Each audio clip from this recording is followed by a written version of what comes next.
Margaret's. Thank you, Mr. Speaker. If a tornado tore up the 401 in Toronto, the government would already be repairing it. This government is not even in the communities assessing the wharf damage from the hurricane. How do I know? Because fishing organizations are out there, but no one from DFO is. Wow. This will require new programs or we cannot earn a living. Will the minister commit that new programs to repair wharfs will be 100% financed by DFO, since port authorities do not have the financial resources to do this? The Honourable Minister of Fisheries and Oceans. Thank you, Mr. Speaker, and I just want to also express my just the shock at having seen the images in Atlantic Canada and Eastern Quebec, and my thoughts are with the families still struggling in those areas.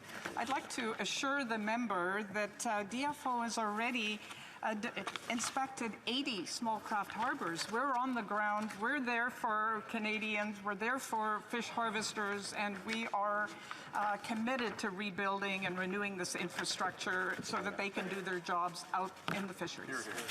Well, member for South Shore, St. Margaret's. Since the hurricane, I've been speaking every day with fishermen and fishing organizations about the damage caused by the hurricanes and the needs of the industry to recover.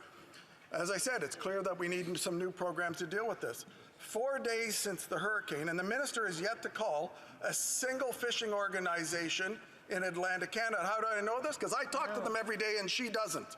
How will the minister design new programs that respond quickly if she does not talk to the fishing organizations and the people most impacted? The Honourable Minister.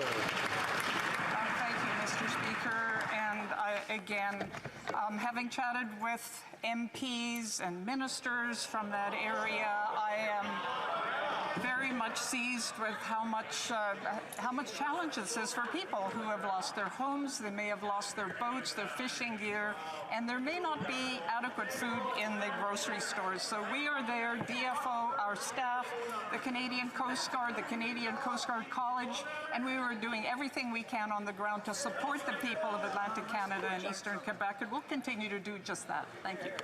The Honourable Member for Miramichi Grand Lake. Mr. Speaker, if the minister or her department had bothered to reach out to fishing groups about hurricane damage, she would know that lost gear from lobster fishermen in New Brunswick and PEI is over 50%.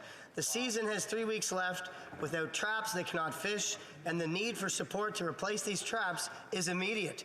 Will the minister commit to immediate emergency support to replace this equipment, to finish out the season and into what should be our proposed extended season? The Honourable Minister of Fisheries and Oceans. Well, thank you, Mr. Speaker, and I appreciate these voices of concern from the members opposite, and I can tell you the members on this side of the House from Atlantic Canada and Eastern Quebec have been on the ground. I've spoken with my parliamentary secretary. He hasn't slept for days, and I've heard about the devastation that people are experiencing.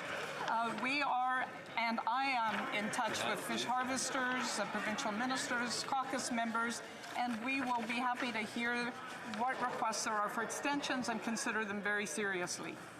The Honourable Member for Montmagny, Lillet, Kamouraska, Rivière-du-Loup.